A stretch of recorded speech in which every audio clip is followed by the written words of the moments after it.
Hello guys, welcome back to my channel incredible learning. मैं पूजा यादव आपको आज पढ़ाने जा रही हूँ रिवर्स के पार्ट्स और उसकी लेंथ, उसकी ट्रिब्यूटरीज क्या क्या हैं, इसके बारे में आज हम स्टडी करेंगे। तो स्टार्ट करते हैं। सबसे पहले हम एस्चुरी के बारे में बात करेंगे कि एस्चुरी क्या होता है। जहाँ नदियाँ ताज़ा पानी से समुद्र के खारे पानी में मिलती हैं, नर्मदा, ताप्ती, माधवी, इन रिवर्स को हम एस्चुरी कहते हैं, एस्चुरी में जाके मिल जाती हैं। देन हम बात करेंगे डेल्टा। What is delta? क्या है ये डेल्टा? नदी जहाँ पर महासागर से मिलती है उस जगह नदी द्वारा बहाकर लाई गई मिट्टी के कारण नदी की धाराएं कई धाराओं में बढ़ जाती है। वहाँ पर जो एक ट्रायंगुलर फॉर्म में जो एक ज़मीन रह जाती है, त्रिभुजाकार का क्षेत्र रह जाता है, उस क्षेत्र को डेल्टा कहा जाता है। और इंडिया में सुंदरबन डेल्टा है। अब बात करते हैं इंडियन ड्रेनेज सिस्टम की, कि इंडियन ड्रेनेज सिस्टम कितने पार्ट्स में डिवाइडेड है। तो सबसे पहले ये 2 पार्ट्स में डिवाइडेड है। पहले हम ड्रेनेज वर्ड का मतलब जान लेते हैं कि ड्रेनेज वर्ड क्या है। The term drainage describes the river system of an area. एक एरिया के रिवर सिस्टम को जो डिस्क्राइब करे उसे हम ड्रेनेज सिस्टम कहते हैं। वर्ल्ड का largest drainage basin Amazon river है। एक मेन क्वेश्चन है, ये कई बार पूछा जा सकता है कि कौन सा सबसे लार्जेस्ट ड्रेनेज बेसिन है, तो वो अमेजॉन रिवर है। इंडिया के अंदर 2 पार्ट में डिवाइडेड है, हिमालयन रिवर और peninsular river. Himalayan reverse north में होती हैं और जो पेनिनसुलर रिवर्स हैं ये हमारे साउथ में होती हैं। जो साउथ की रिवर्स हैं उन्हें हम पेनिनसुलर रिवर कहते हैं। हिमालयन रिवर की जो नॉर्थ की रिवर्स हैं उनमें 3 मेन रिवर्स हैं, सिंधी, गंगा और ब्रह्मपुत्र। तो आज हम पहले हिमालयन रिवर के बारे में पढ़ेंगे पार्ट 1 में, और पार्ट 2 में हम पेनिनसुलर रिवर के बारे में पढ़ेंगे। तो स्टार्ट करते हैं। जो हमारा इंडस रिवर है, इंडस रिवर 3 देशों में बहती है, चाइना, इंडिया और पाकिस्तान। इसकी total length, please note down करिएगा, टोटल लेंथ कई बार पूछ ली जाती है 2880 किलोमीटर्स इसकी पूरी लेंथ है। इसका उद्गम स्थल जहाँ से ये ओरिजिन होती है, इसकी ओरिजिन जो है चीन के मानसरोवर झील से होती है और लास्ट में ये अरब सागर में जाकर मिल जाती है। देन भारत के लेह से ये एंटर करती है। लेह के दाएं, इंडस रिवर के दाएं तट पर लेह है जहाँ से ये भारत में प्रवेश करती है। आप इस मैप में भी देख सकते हैं कि जो जहाँ से ये इंडस रिवर चाइना से इंडिया में एंटर कर रही है वो हमारा लेह है, उसके दाएं तट पर लेह बसा हुआ है। अब बात करते हैं इसकी ट्रिब्यूटरीज। कितनी ट्रिब्यूटरीज हैं इसकी, कितनी इसकी सहायक नदियाँ हैं? 3 इसकी 5 सहायक नदियाँ हैं, चेनाब, झेलम, रावी, व्यास और सतलुज। तो पहले हम बात करते हैं चेनाब नदी की, कि चेनाब नदी क्या है, कितनी बड़ी है, कैसे है, कहाँ से। तो अब हम बात कर लेते हैं चेनाब रिवर की, कि चेनाब रिवर सबसे पहले इंडस रिवर की सबसे बड़ी सहायक नदी हमारी चेनाब रिवर है। इसका उद्गम हिमाचल प्रदेश के K12 लारा दर्रे से होता है। ठीक है, इसका जो ओरिजिन है हिमाचल प्रदेश के K12 लारा दर्रा से होता है। चेनाब नदी का निर्माण 2 नदी चंद्र और भागा से होता है, इसलिए वहाँ पर इसे चंद्रभागा के नाम से भी जाना जाता है। फिर सेकंड ट्रिब्यूटरी रिवर, दूसरी सहायक नदी झेलम रिवर के बारे में बात करते हैं। इसका उद्गम कश्मीर की घाटी के बैरी नाग के निकट 170 किलोमीटर भारत और पाकिस्तान की सीमा का निर्माण करते हुए पाकिस्तान के संग के निकट चेनाब नदी में मिल जाती है। अब हम बात कर लेते हैं रावी की, कि रावी नदी क्या है। यह नदी हिमाचल प्रदेश के रोहतांग दर्रे से निकलकर कश्मीर तथा पंजाब से होते हुए पाकिस्तान के झांग के निकट चेनाब में मिल जाती है। यहाँ पे आप क्लियरली देख सकते हैं रावी रिवर को मिलते हुए चेनाब में। ये एक तरह से चेनाब की भी सहायक नदी है, कह सकते हैं। देन आता है सतलुज रिवर। यह राक्षस ताल से निकलती है और सिंधु नदी के समांतर बहती है। आप इसके अंदर देख सकते हैं सतलुज रिवर इंडस रिवर के एकदम साथ साथ बह रही है। उसके बाद फिर ये जब समांतर उसके बहते हुए हिमाचल प्रदेश में प्रवेश करती है, आगे पंजाब से होते हुए पाकिस्तान के बहावलपुर में चेनाब नदी में जाकर मिल जाती है। चेनाब नदी में मिलने से पहले इससे व्यास नदी आकर मिलती है। व्यास नदी इसके अंदर आकर के समा जाती है। देन व्यास रिवर क्या है? यह रोहतांग दर्रे से निकलती है। व्यास नदी हिमाचल प्रदेश के हरीके में सतलज नदी से मिल जाती है। हरीके क्षेत्र में जो हमने व्यास और सतलज नदी के संगम की बात की, वहीं से देश के सबसे लंबी नहर इंदिरा गांधी नहर निकलती है, जो कि पंजाब और राजस्थान से होकर गुजरती है। राजस्थान में इसकी लंबाई अधिक है, 470 किलोमीटर। पाकिस्तान के बहावलपुर में जब सतलज नदी चेनाब से मिलती है, तब ये चेनाब में मिलकर पंचनद नदी का निर्माण करती है। पंजाब में आपने सुना ही होगा, पंजाब में 5 नदियाँ जो बहती हैं, उन्हीं नदियों के नाम पर पंजाब, मतलब जहाँ पर 5 नदियों का समूह है, उसे हम पंजाब कहते हैं। ये बात आपको पता ही होगी। तो पंचनद का निर्माण करती है और 45 किलोमीटर तक में पांचों नदियाँ एक होकर आगे बढ़ती हैं। अच्छा, आपने इसके अंदर एक मेन टॉपिक, अभी हमने इंदिरा गांधी नहर के बारे में पढ़ा कि इंदिरा गांधी नहर से वहाँ पर निकलती है। तो एक हमारा सबसे बड़ा जल समझौता है पाकिस्तान के साथ, सिंधु नदी जल समझौता। 1960 में भारत और पाकिस्तान के बीच एक संधि है। इस समझौते के अनुसार 3 पूर्वी नदियाँ व्यास, रावी, सतलुज का नियंत्रण भारत को था तथा पश्चिम नदियों का नियंत्रण पाकिस्तान को, जिसमें सतलुज, चेनाब, झेलम का नियंत्रण है, पाकिस्तान को दिया गया था। तो यहाँ पर हमारा इंडस रिवर का पूरा टॉपिक फिनिश होता है। आप इस मैप में देख सकते हैं कैसे कैसे कहाँ कहाँ से बहती हुई मिल रही हैं एक दूसरे से। देन अब बात कर लेते हैं हम गंगा, जो कि हमारे देश की राष्ट्रीय नदी कह सकते हैं, नेशनल रिवर है, जो कि 2007 में इसकी घोषणा की गई थी और 2008 में इसको मान्यता प्राप्त हो गई थी। तो इसकी पूरी लंबाई है 2525 किलोमीटर, 25 करके याद कर सकते हैं। इंडिया में ये 2071 किलोमीटर है, बाकी बांग्लादेश में।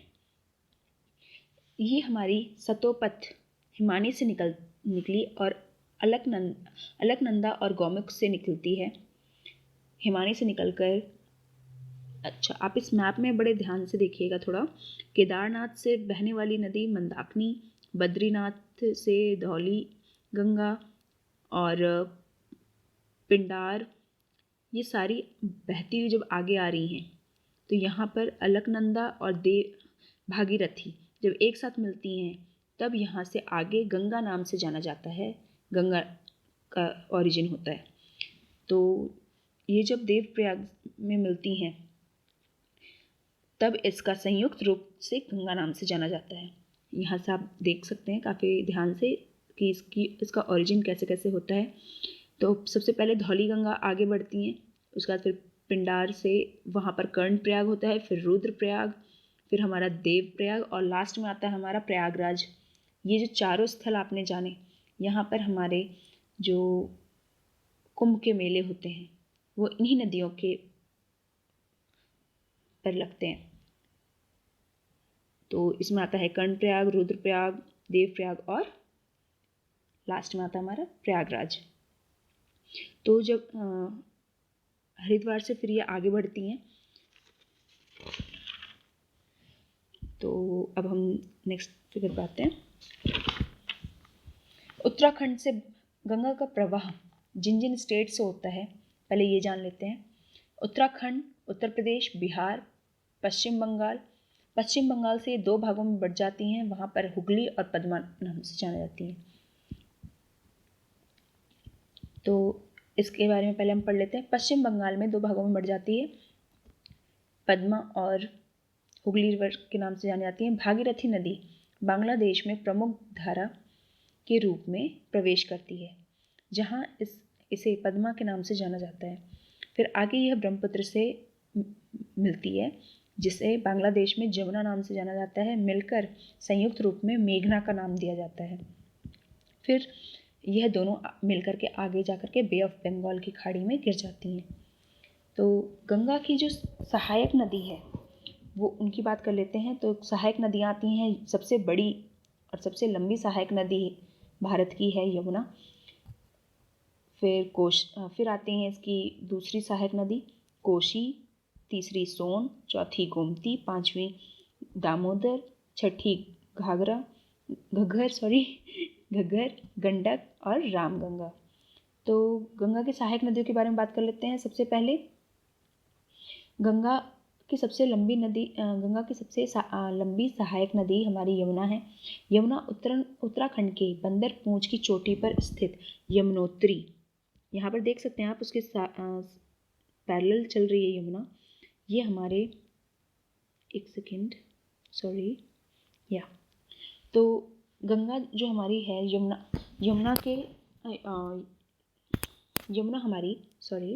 यमुना हमारे उत्तराखंड के बंदरपूंछ चोटी पर स्थित है।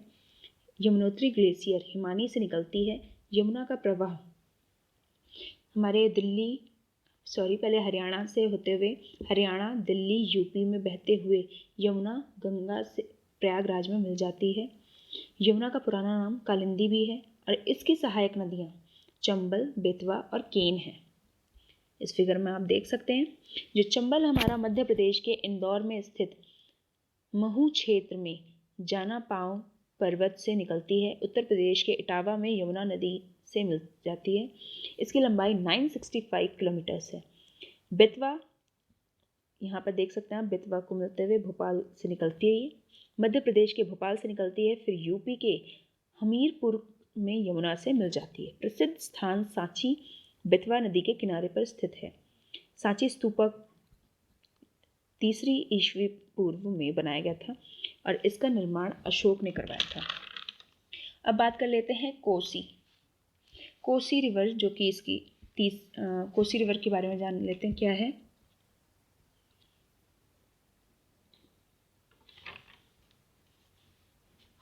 कोसी रिवर, यह नदी नेपाल में हिमालय से निकलती है और बिहार में प्रवेश करती है। बिहार के कटिहार में यमुना से मिल जाती है।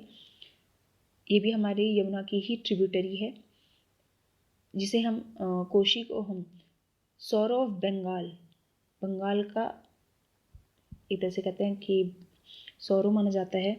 और क्यों माना जाता है? क्योंकि ये अपना रास्ता बदल लेती है। इसके रास्ते बदलने के कारण वहाँ पर बाढ़ आती है।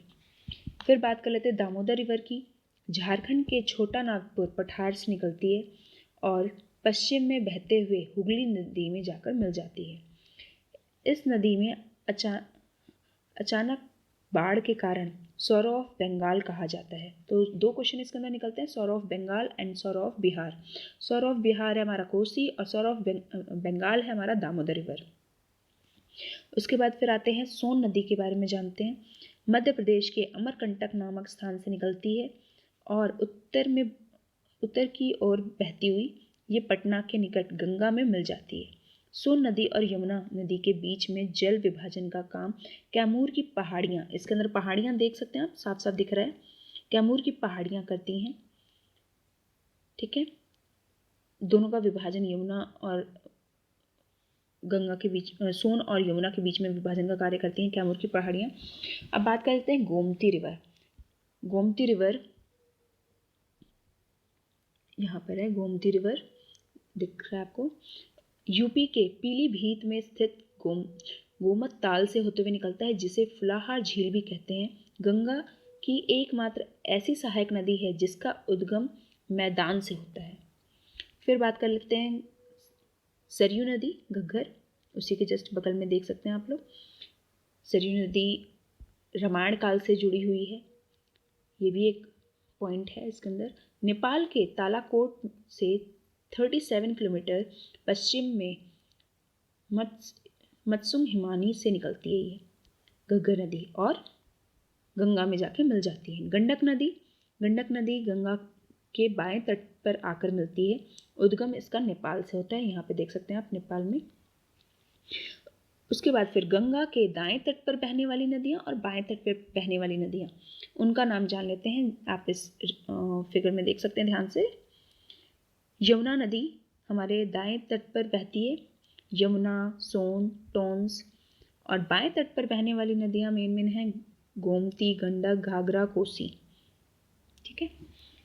इसके बाद फिर यहाँ पर हमारा जो गंगा रिवर सिस्टम है समाप्त होता है। जितने भी मेन पॉइंट्स थे हमने जान लिए हैं गंगा रिवर के बारे में काफ़ी डीपली। तो अब हम बात करते हैं ब्रह्मपुत्र रिवर। अच्छा, इस गंगा रिवर का सबसे मेन पॉइंट है कि 2008 में गंगा रिवर को नेशनल रिवर घोषित किया गया था। गंगा के किनारे कानपुर सबसे बड़ा शहर बसता है जो उसके तट पर बसा हुआ है। अब बात करते हैं, अच्छा इस फिगर में आप ब्रह्मपुत्र रिवर को ध्यान से देखिएगा। जैसे कि मैंने अभी 2 मिनट पहले कहा था कि गंगा आगे चल करके हुगली और पद्मा में विभाजित हो जाती है बांग्लादेश के अंदर, पश्चिम बंगाल के अंदर। वहाँ से 2 पार्टों में डिवाइड होती है, हुगली और पद्मा। और इसके अंदर आप ध्यान से देखिएगा, वेट अ सेकेंड, सॉरी,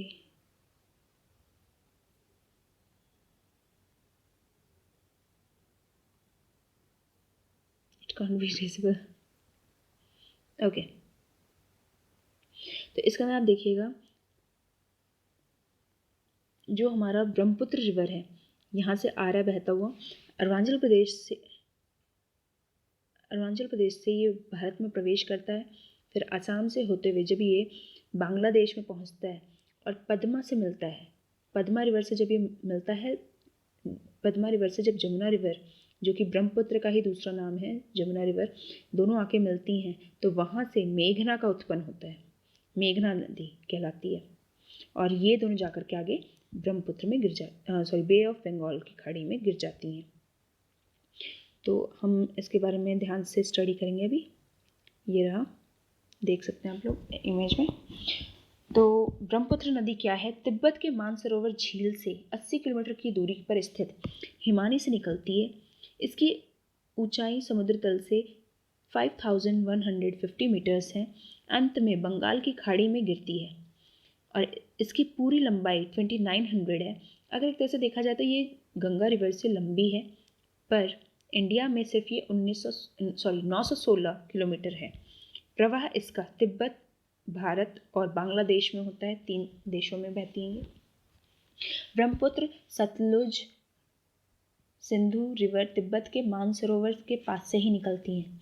ये तीनों नदियाँ, ब्रह्मपुत्र, सतलुज, सिंधु रिवर। तिब्बत में ब्रह्मपुत्र को यरलुंग, जंगबो और सामू के नाम से जानते हैं। जब यह असम घाटी में प्रवेश करती है तो इसे ब्रह्मपुत्र के नाम से जाना जाता है। अरुणाचल प्रदेश में जैसे ही ये प्रवेश करती है इसे दिहांग के नाम से पुकारा जाता है, दिहांग नदी के नाम से। फिर जब ये असम में पहुंचती है तब इसे ब्रह्मपुत्र नाम दिया जाता है। इसके बाद फिर आगे चल करके जो गंगा का मैंने अभी बताया था विभाजन हुगली और पद्मा रिवर में होता है। जब बांग्लादेश से जमुना के रूप में आगे बढ़ती है तो पद्मा से मिल जाती है। उस जगह दोनों को मेघना बोलते हैं। फिर वह बे ऑफ बंगाल की खाड़ी में गिर जाती हैं।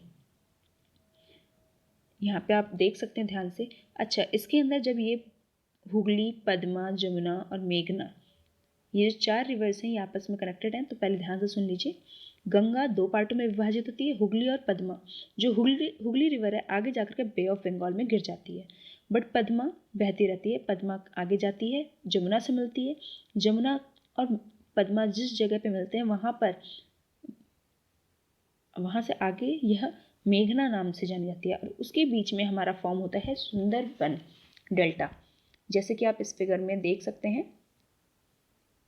यहाँ पर एक ट्रायंगुलर फॉर्म हो रहा है, इसे हम सुंदरबन डेल्टा कहते हैं। वर्ल्ड का बिगेस्ट डेल्टा हमारा सुंदरबन डेल्टा है जो कि इंडिया के अंदर है। इसके ट्रिब्यूटरीज के बारे में बात कर लेते हैं। तो इसकी ट्रिब्यूटरीज हैं तिस्ता, सुवानश्री, कुमांग, मानसी, दिबांग, लोहिता, बरक, कपिली। तो तिस्ता रिवर का उद्गम सिक्किम से होता है, पश्चिम बंगाल से होते हुए बांग्लादेश में प्रवेश करती है और वहाँ ब्रह्मपुत्र नदी से मिल जाती है। लोहिता नदी को हम खून की नदी के नाम से जाना जाते हैं क्योंकि ये कई बार लाल रंग की हो जाती है केमिकल रिएक्शंस की वजह से। देन बरक, यह नदी मणिपुर की पहाड़ियों से निकलती है। मणिपुर से मिजोरम, असम होते हुए बांग्लादेश में प्रवेश करती है और मेघना नदी से जाकर मिल जाती है। जब इसका नाम मेघना होता है वहाँ पर जाके मिलती है।